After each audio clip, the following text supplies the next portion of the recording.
Hi friends, group 4 exam எழுதுகிறவங்களுக்கு எல்லாத்துக்குமே all the best. First தெரிஞ்சதை குறிங்க, கடைசியாக தெரியாததை யோசித்து உங்கள் மனசு என்ன பதில் சொல்லுதோ அந்த பதிலை கரெக்டாக ஆன்சரில் குறிங்க. ஆல் தி பெஸ்ட், எல்லாம் நல்லா பண்ணுங்கள். வாங்க வீடியோக்குள்ளே போகலாம்.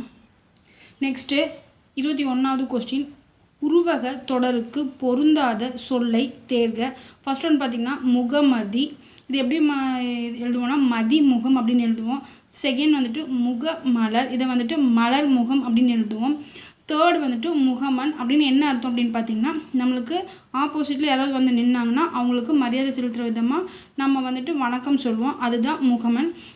ஃபோர்த் வந்துட்டு முக தாமரை, தாமரை முகம் அப்படின்னு எழுதுவோம். இதில் பொருந்தாது எது அப்படின்னு பார்த்திங்கன்னா ஆப்ஷன் சி முகமன். அடுத்து 22வது கொஸ்டின், பொருந்திய இணைகளை தேர்க. ஃபர்ஸ்ட் ஒன்று வந்துட்டு படுவும் இன்னிசை அளபடை அப்படின்னு கொடுத்துருக்காங்க, ராங்கு. செகண்ட் வந்துட்டு தாலி அப்படின்னு இருக்காங்க, சொல்லிசை அளபடை, ரைட்டு. தேர்ட் வந்துட்டு வாழ்க்கை, இங்கே வந்துட்டு 2 இது கொடுத்துருக்காங்க, ஸோ ஒற்றளபடை அப்படின்னு கொடுத்துருக்காங்க, இது ராங்கு. ஃபோர்த் வந்துட்டு தருவும் செய்யுளிசை அளபடைன்னு கொடுத்துருக்காங்க, கரெக்டு. ஆன்சர் பார்த்திங்கன்னா ஆப்ஷன் சி 2, 4. 23வது கொஸ்டின், சரியான எதிர்ச்சொல் அமைந்த விடையை கண்டறிக. ஆன்சர் பார்த்தீங்கன்னா ஆப்ஷன் ஏ இரவலர், புறவலர். நெக்ஸ்ட்டு 24வது கொஸ்டின், சேர்த்து எழுதுக. ஆத்தி கூட்டல் சூடி. ஆன்சர் பார்த்தீங்கன்னா ஆப்ஷன் பி ஆத்திச்சூடி. அடுத்து 25வது கொஸ்டின், கொடுக்கப்பட்டுள்ள சொல்லின் சரியான கூட்டுப்பெயரை தெரிவு செய்க. ஆடு. விடை பார்த்தீங்கன்னா ஆப்ஷன் பி ஆட்டு மந்தை. அடுத்து 26வது கொஸ்டின், எதிர்கூட்டல் ஒலிக்க என்பதை சேர்த்து எழுத கிடைக்கும் சொல். ஆன்சர் பார்த்தீங்கன்னா ஆப்ஷன் சி எதிரொலிக்க.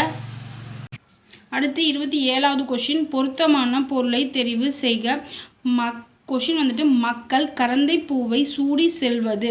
இது பார்த்திங்கன்னா 12 இது கொடுத்துருப்பாங்க, அந்த 12ஐயும் படிச்சுக்குங்க, எந்த இதுக்கு மீட்டு வருது அப்படின்ட்டு. ஆன்சர் இதுக்கு கரந்தை பூ அப்படின்னு பார்த்திங்கன்னா மாட்டை கூட்டிகிட்டு போகிறது, ரிட்டன் கூட்டிகிட்டு வருது. ஆன்சர் பார்த்திங்கன்னா ஆப்ஷன் பி ஆநிரைகளை மீட்டல். அடுத்து 28வது கொஸ்டின், கூற்று காரணம் சரியா தவறா அப்படின்னு கேட்டிருக்காங்க. கூற்று பார்த்திங்கன்னா பந்து உருண்டது, இது தன்வினை அப்படின்னு கொடுத்துருக்காங்க, கரெக்டு. காரணம் எழுவாய் ஒரு வினையை செய்தால் அது தன்வினை எனப்படும், இதுவும் கரெக்டு. ஆன்சர் பார்த்திங்கன்னா ஆப்ஷன் ஏ கூற்று சரி, காரணம் சரி. அடுத்து 29வது கொஸ்டின், கூற்று என் அம்மை வந்தாள் என்று மாட்டை பார்த்து கூறுவது திணை வலு அமைதி. காரணம் உவப்பின் காரணமாக அக்ரிணை உயர்திணையாக கொள்ளப்படுவது. இது பார்த்திங்கன்னா இதுவும் காரணமும் கரெக்டு, கூற்றும் கரெக்டு. ஸோ ஆன்சர் பார்த்திங்கன்னா ஆப்ஷன் சி கூற்றும் காரணம் சரி. நெக்ஸ்ட்டு 30வது கொஸ்டின், கூற்றும் காரணமும் பொருந்தி வருகிறதா என கண்டறிக. கூற்று தமிழ் மருத்துவத்தில் பக்க விளைவுகள் இல்லை, கரெக்டு.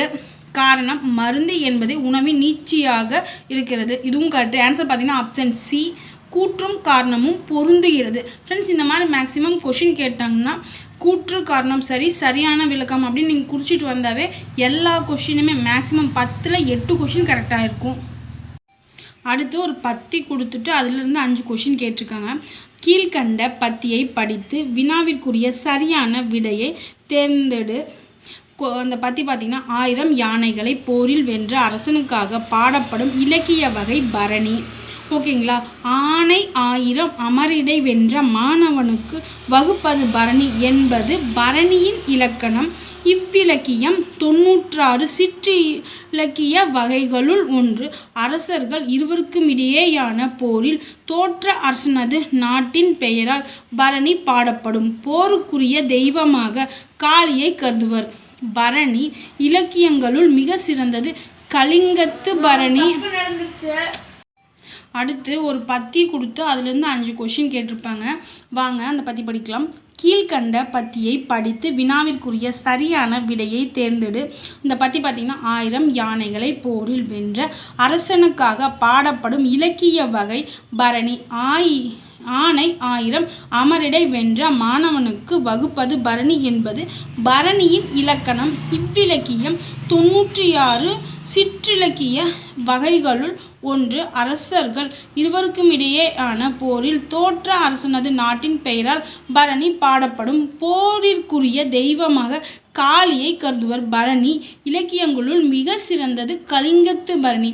போரில் குலோத்துங்க மன்னனிடம் கலிங்க நாட்டு மன்னன் தோற்று போனான். அதனால் கலிங்கத்து பரணி என பெயர் சூட்டப்பட்டது. இந்நூல் சயங்கொண்டரால் பாடப்பட்டது. இது எப்படின்னா பாடப்பட்டது, எழுதப்பட்டது, இயற்றப்பட்டது அப்படின்னா எல்லாமே சேம் மீனிங் தான். வாங்க இப்போ கொஸ்டின்குள்ளே போகலாம். அடுத்து 31வது கொஸ்டின். 1000 யானைகளை போரில் வென்ற அரசனுக்காக பாடப்படும் இலக்கிய வகை எது அப்படின்னு கேட்குறாங்க. ஆன்சர் பார்த்தீங்கன்னா ஆப்ஷன் பி பரணி.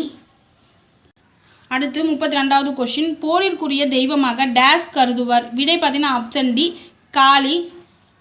அடுத்து 33வது கொஸ்டின். அமர் என்பதன் பொருள் என்ன அப்படின்னு கேட்குறாங்க. ஆன்சர் பார்த்தீங்கன்னா ஆப்ஷன் பி போர். நெக்ஸ்ட்டு 34வது கொஸ்டின். 96 பிரிக்கும் முறை டேஸ் அப்படின்னு கொடுத்துருக்காங்க. விடை பார்த்தீங்கன்னா ஆப்ஷன் ஏ 90 கூட்டல் 6. இது கரெக்டாக கொஞ்சம் கவனமாக பார்த்து பிரித்து பழகுங்க. Next 35வது question. பரணி இலக்கியம் யாரால் இயற்றப்பட்டதுன்னு கேட்குறாங்க. விடை பார்த்தீங்கன்னா ஆப்ஷன் டி சயங்கொண்டார். அடுத்து 36வது கொஸ்டின். சொல் பொருள் பொறுத்துக. தூசு அப்படின்னா வந்துட்டு பட்டு, துகிர் அப்படின்னா பவளம், வெறுங்கை அப்படின்னா செல்வம், நொடை அப்படின்னா வில்லை. ஆன்சர் பார்த்தீங்கன்னா ஆப்ஷன் டி 2, 1, 4, 3. அடுத்து 37வது கொஸ்டின். சொல் பொருள் பொறுத்துக. ஃபஸ்ட் ஒன்று வந்துட்டு நேமி அப்படின்னா வந்துட்டு சக்கரம், அப்புறம் வந்துட்டு தூவினா தூவி, நெக்ஸ்ட்டு விரிச்சி அப்படின்னா வந்துட்டு நற்செயல், சுவல் அப்படின்னா வந்துட்டு தோல். விடை பார்த்திங்கன்னா ஆப்ஷன் பி 3, 4, 1, 2. நெக்ஸ்ட்டு 38வது கொஷின். பின்வரும் தொடரில் உள்ள பிழையை திருத்தி எழுதுக. கொஷின் பார்த்திங்கன்னா அது ஒரு இனிய பாடல் அப்படின்னு சொல்கிறாங்க. இங்கே இனிய அப்படின்னு கொடுத்துருக்காங்க. இங்கே வந்துட்டு ஈ இருக்குது, இது வந்துட்டு உயிர் எழுத்து. இங்கே ஒரு வந்திருக்கு, ஸோ இங்கே ஒரு வராது, ஓர் அப்படின்னு வரும். அதுன்னு வந்திருக்கு, அக்துன்னு வரும். ஆன்சர் பார்த்திங்கன்னா அக்து ஓர் இனிய பாடல். அடுத்து 39வது கொஷின். அடைப்புக்குள் உள்ள சொல்லை தகுந்த இடத்தில் சேர்க்க. கொஷின் பார்த்திங்கன்னா குடி. ஆன்சர் பார்த்திங்கன்னா ஆப்ஷன் பி தண்ணீர் குடி. அடுத்து 40வது கொஷின். அடைப்புக்குள் கொடுக்கப்பட்டுள்ள சொல்லை ஏற்ற இடத்தில் நிரப்புக. மண்டை அப்படின்னு கொடுத்துருக்காங்க. விடை பார்த்திங்கன்னா ஆப்ஷன் ஏ மண்டை என்பது நடு திராவிட மொழி. ஃப்ரெண்ட்ஸ், இந்த திராவிட மொழி மொத்தம் 28. அதில் 3 டைப்ஸ் இருக்குது.